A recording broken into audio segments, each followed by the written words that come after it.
For some time now, I've been interested in a discovery about human behavior called self-image psychology. You may already be familiar with the self-image idea. This is the principle that each of us is controlled by his mental picture of himself. If you've thought much about it, I'm sure you agree that a good self-image is vital to our happiness and to the achievement of our goals in life. But if you aren't yet familiar with this new idea, let me introduce it by quoting my old friend Dr. Maxwell Maltz, who said, "The most important psychological discovery of this century is the discovery of the self-image." Our self-image is our own conception of the sort of person I am. Each of us builds a self-image out of his beliefs about himself. It's unconsciously formed from past experiences, our successes and failures, our humiliations and triumphs. It determines the way we interpret other people's reactions to us. In short, this mental picture we have of ourselves turns out to be a kind of life-governing device. Now, that's the most significant part of the whole self-image principle, that our mental picture determines our interpretation of everything that goes on about us, our reactions to life and other people, our feelings, thoughts, actions, even our abilities. We are the person we believe ourselves to be, if we're anywhere near normal, and we're consistently that person in everything. Now, it's interesting, isn't it? It's exciting, too, when we realize that our self-image can be changed. If for one reason or another we've developed an image that's too limited to permit our achieving maximum results in life, that image can be enlarged, improved. There's one point to keep in mind here, though. We can't outgrow the limits we impose on ourselves. Our thoughts, habits, even our abilities must be those of the person we believe ourselves to be.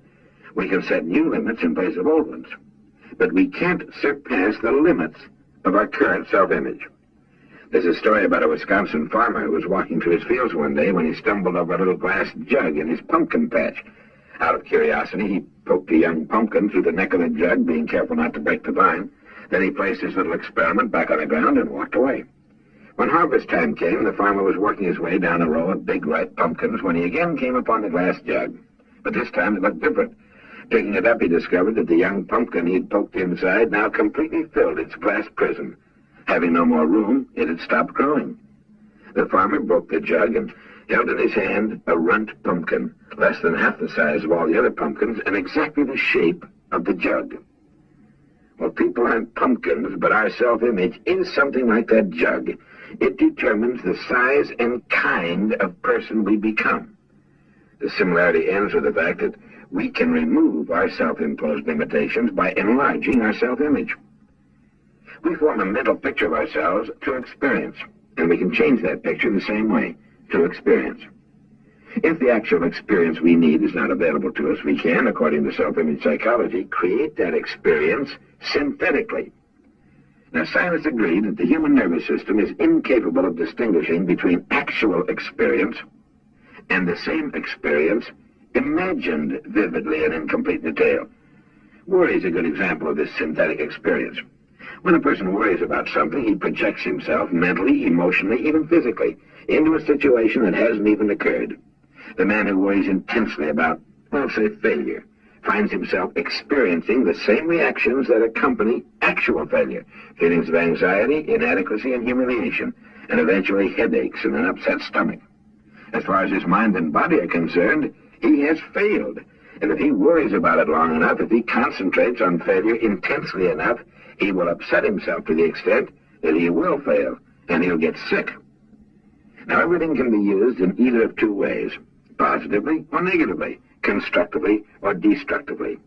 Worry is the negative use of creative imagination. It's a negative synthetic experience.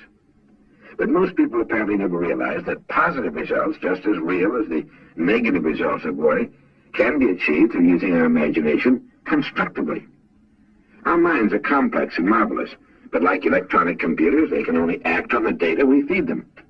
The man who worries about failure is unwittingly defeating himself. He's feeding his mind the wrong data. If he spent the same amount of time visualizing success as he spends thinking about failure, he could reverse the process of synthetic experience. Instead of anxiety, he could develop confidence, self-assurance, poise, and a feeling of well-being would replace apprehension. By concentrating on the success he desires, by synthetically experiencing that success, he can expand his self-image into that of a person for whom success is normal, expected. Why not practice holding the self-image of the person you most want to become? This is the person you can become. If you feel you'd like to enlarge your self-image, then I'd like to invite you to join me in some image building.